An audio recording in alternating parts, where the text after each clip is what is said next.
Circuit বা PCB repair কোর্সের আজকে হলো দ্বিতীয় ক্লাস।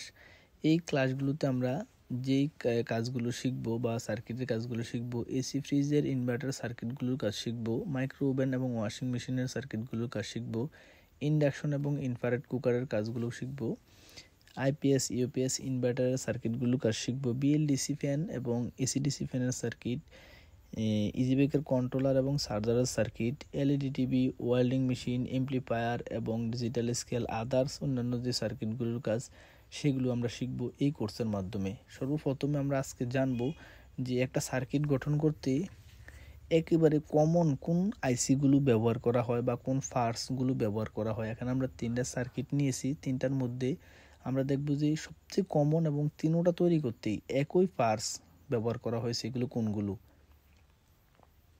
এক নাম্বার হলো ডায়োড, দুই number resistor, capacitor, transistor, MOSFET, IC. তো এগুলো আগে আমরা চিনবো কোনটার নাম কি, কোনটা দেখতে কেমন। আগে চেহারাটা দেখবো। এটা হলো ডায়োড, ডায়োডের চেহারা এমন, এটা হলো একেবারে কমন ডায়োড। এগুলো হলো রেজিস্টর, এগুলোর কালার কোডের মাধ্যমে আমরা চিনবো, এগুলো চিনতে হবে। এবং এগুলোর মধ্যে আবার এসএমডি রেজিস্টারও আছে, এগুলো আমরা পরে দেখবো। হ্যাঁ, তো এগুলো রেজিস্টর, এগুলোর কালার কোডের মাধ্যমে আমরা এগুলোর মান নির্ণয় করি। এগুলো হলো ক্যাপাসিটর, এটা সবাই চিনেন। এগুলো হলো ট্রানজিস্টর, ট্রানজিস্টরগুলো আমরা দেখব। তো এগুলো চেহারাটা একটু অবশ্যই আগে চিনে রাখতে হবে, কোনটা কীরকম দেখতে, কোনটার নাম কি, এটা চিনতে ভুল করা যাবে না। এগুলো হলো মসফেট, এগুলোর মধ্যে আইজিবিটিও আছে, আইআরএফ রেকটিফায়ারও আছে, এগুলো পরে দেখব। এটা হলো আইসি। তো আমরা এখন এইগুলো ভালোভাবে চিনে রাখতে হবে, অবশ্যই এটাতে ভুল করা যাবে না।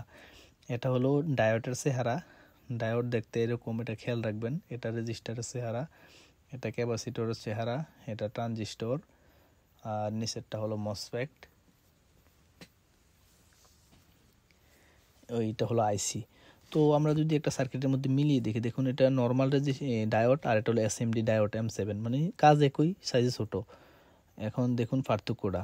তো আমরা এখন দেখব রেজিস্টর, দেখুন রেজিস্টর কাজ একই, অনেক ছোট হয়ে গেছে কিন্তু কাজ একই। এটা রেজিস্টর, এসএমডি রেজিস্টর। এটা হলো ক্যাপাসিটর, ছোটো ক্যাপাসিটারের ক্ষেত্রে এরকম এসএমডি ক্যাপাসিটার ব্যবহার করা হয় ছোটোগুলোর ক্ষেত্রে, বড়গুলোর ক্ষেত্রে বড় ক্যাপাসিটার এখানে দেখুন আছে। তারপর আমরা দেখব এটা হলো এসএমডি ক্যাপাসিটর, অবশ্যই দেখলাম। তারপর দেখব এই ট্রানজিস্টর। আসলে ট্রানজিস্টরটা দেখতে কেমন দেখুন, ছোটো, অনেক ছোটো করে ফেলছি। এটা হলো নর্মাল ট্রানজিস্টর, একটা হলো এসএমডি ট্রানজিস্টর। তো এগুলো আগে চেহারাটা চিনে রাখতে হবে, পরে আমরা কাজগুলো শিখবো। এটা হলো মসফেট, মসফেটের এখানে সবগুলো নর্মাল মসফেট ব্যবহার করা হয়েছে। নর্মাল বলতে কম দামি না, মানে এসএমডি ব্যবহার করে নাই। এসএমডিটা হলো ছোটো একটু সাইজে, মানে কাজ একই। তো দিন দিন যত আপডেট হচ্ছে জিনিসগুলো ছোটো হয়ে যাচ্ছে। এটা হলো আইসি।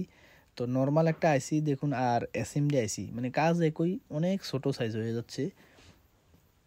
তো এগুলো চেহারাগুলো আগে দেখে আমরা নির্ণয় করতে হবে কোনটার নাম কি, কোনটা কীভাবে চেক করতে হয়। এগুলো আমরা পরবর্তী ক্লাসগুলোতে দেখব, কোনটা কীভাবে চেক করতে হয়, কোনটা কীভাবে দেখব, মানে নষ্ট হলে চেঞ্জ করব, কোনটার কী কাজ, সবগুলো আমরা পরবর্তী ক্লাসগুলোতে দেখব।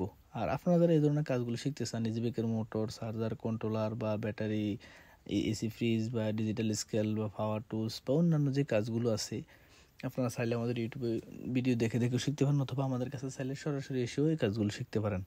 আজকের ক্লাসটা কখনোই হালকাভাবে নেবেন না। আসলে কোন ফার্সের নাম কি এবং কোন ফার্সটা দেখতে কেমন, অবশ্যই আপনি এই ফার্সগুলো চিনতে হবে এবং এগুলো অবশ্যই মিস করা যাবে না। কিন্তু একটা ডায়োড বা রেজিস্টর, ট্রানজিস্টর এগুলো অনেক প্রকার হবে, মানে গঠনগুলো অনেক প্রকার হয়ে যাবে।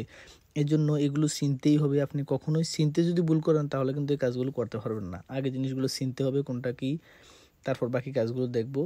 আর আগামী ভিডিওতে আমরা আলোচনা করব কিভাবে নষ্টগুলো চেক করতে হয় এবং কোনটা মানে কী কাজ, সবগুলো আমরা পরবর্তী স্টেপ বাই স্টেপ ভিডিওগুলো দেখব। ততক্ষণ পর্যন্ত আমাদের সাথে থাকুন। Thank you for watching this video.